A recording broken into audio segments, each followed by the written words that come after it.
नमस्कार, हर हर महादेव, राधे राधे, जय श्री राम, सत श्री अकाल। केम छो? मैं आशा करता हूँ आप सब ठीक होंगे, स्वस्थ होंगे और अपनों का ख्याल रख रहे होंगे। आप खुद भी पॉजिटिव होंगे और दूसरों को भी पॉजिटिव रख रहे होंगे। आज हम बात करेंगे कौन कौन से ग्रह बनाते हैं आपको बिजनेसमैन। हर व्यक्ति हर काम नहीं कर सकता, सबकी अलग अलग कार्य क्षमता व मानसिक स्थिति होती है। उसी के अनुरूप अपना कार्य क्षेत्र चुनना चाहिए। कुछ लोगों को जॉब करना अच्छा लगता है तो कुछ लोगों को जॉब देना अच्छा लगता है।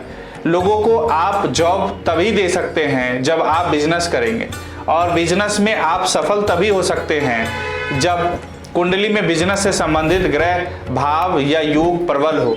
दशम भाव एवं दशमेश का संबंध आपकी जीविका से होता है। द्वितीयेश व एकादश भाव, एकादेश का भी कुंडली में मजबूत होना आवश्यक होता है, क्योंकि द्वितीय और द्वितीयेश का संबंध धन से होता है एवं एकादशेश व एकादश भाव का रिलेशन भाव से होता है।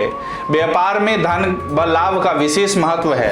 धन नहीं होगा तो बिजनेस कर पाना मुश्किल है, और धन अच्छे से नहीं आएगा तो बिजनेस करने से फायदा क्या।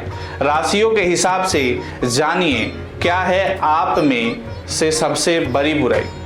यदि एकादश भाव एवं एकादशेश बलवान नहीं है तो व्यापार में लाभ नहीं होगा। वैसे मूलतः व्यापार के लिए बुध व बृहस्पति ग्रह का शुभ होना अच्छा माना जाता है, लेकिन व्यापार किस चीज से संबंधित है इसके लिए प्रत्येक ग्रह के अलग अलग क्षेत्र में विशेष भूमिका है। यदि आप राजनीति, चिकित्सा क्षेत्र, विद्युत विभाग, होटल मैनेजमेंट, रेलवे विभाग, आभूषण खरीदना बेचना, रत्न बेचना, विद्युत उपकरण, मेडिकल स्टोर, जनरल स्टोर, कपड़े का कार्य, वाहनों का क्रय विक्रय, पुस्तक भंडार, अनाजों का खरीदना बेचना आदि प्रकार के व्यवसाय करने के लिए जन्मपत्री में सूर्य ग्रह शुभ व बलवान होना आवश्यक होता है।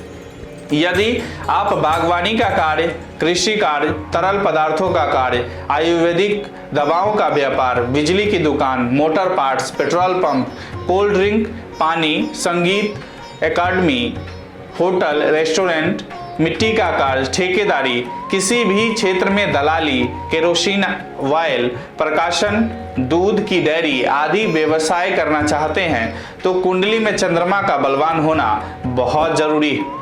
अगर आप कंप्यूटर के क्षेत्र में सॉफ्टवेयर, हार्डवेयर, इलेक्ट्रॉनिक, भूमि, मेडिकल, पेट्रोल पंप, सर्जरी का सामान, कोर्ट कचहरी, ठेकेदारी, मेडिकल की दुकान, धर्म उपदेशक, औषधि निर्माण का कारखाना आदि किसी प्रकार का बिजनेस करना चाहते हैं तो उसके लिए मंगल ग्रह का मजबूत होना जरूरी है, और साथ में मंगल का दशम, दशमेश व लाभ भाव से संबंध होना आवश्यक है।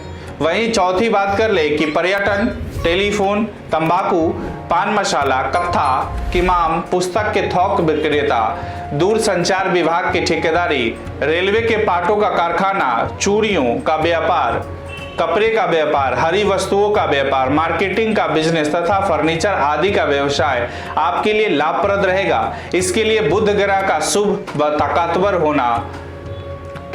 होना बहुत जरूरी है, तभी आप सफल हो पाएंगे।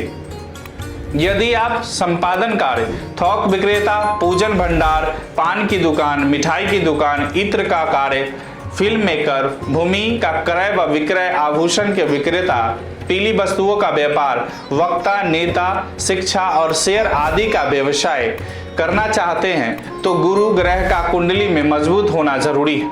अगर आप रेस्टोरेंट, सौंदर्य प्रसाधन, शिल्प कार्य, साहित्य, फिल्म विज्ञापन, परिवहन विभाग की ठेकेदारी, वस्त्रों का व्यापार, हीरे का बिजनेस, सफेद वस्तुओं का कार्य, खनिज कार्य, पेंटिंग, निर्माण कार्य, परिवहन विभाग, पर्यटन विभाग, रेसलिंग, टीवी शो, थिएटर आदि से संबंधित व्यवसाय करने के लिए शुक्र ग्रह का शुभ व बलवान आवश्यक होता है। यदि आप ज्योतिष का कार्य, कर्मकांड, लोहे का वकालत, खनिज विभाग, तकनीकी कार्य, कृषि कार्य, काली वस्तुओं का व्यापार जैसे तिलहन, काले तिल आदि, ट्रांसपोर्ट का कार्य, मुर्गी पालन, लकड़ी का कार्य, बिजली का कार्य, लोहे का कार्य, शिल्प कला का कार्य, कृषि कार्य, वाहन की एजेंसी, मोटर पार्ट्स आदि के व्यवसाय करने के लिए शनि का शुभ और ताकतवर होना अति आवश्यक होता है। नोट: ग्रहों के बलवान होने के साथ साथ ग्रह किसी पाप भाव में परा न हो, पाप ग्रहों से दृष्ट न हो, अस्त न हो, निर्बल न हो, नीच का न हो। द्वितीय भाव, लाभ भाव, लाभेश, दशमेश व दशम भाव के साथ ग्रह संबंध होकर शुभ योग का निर्माण कर रहा हो, तभी आप एक सफल बिजनेसमैन बन सकते हैं। ये वीडियो बिजनेस से रिलेटेड कौन से कार्य आपको कुंडली के आधार पे करने चाहिए जिससे आप सफल होंगे, उसके बारे में हमें आपको विस्तार पूर्वक बताया है। ये वीडियो आपको कैसा लगा उसके बारे में आप मुझे कमेंट बॉक्स में कमेंट करके ज़रूर बताएं। राधे राधे, नमस्कार।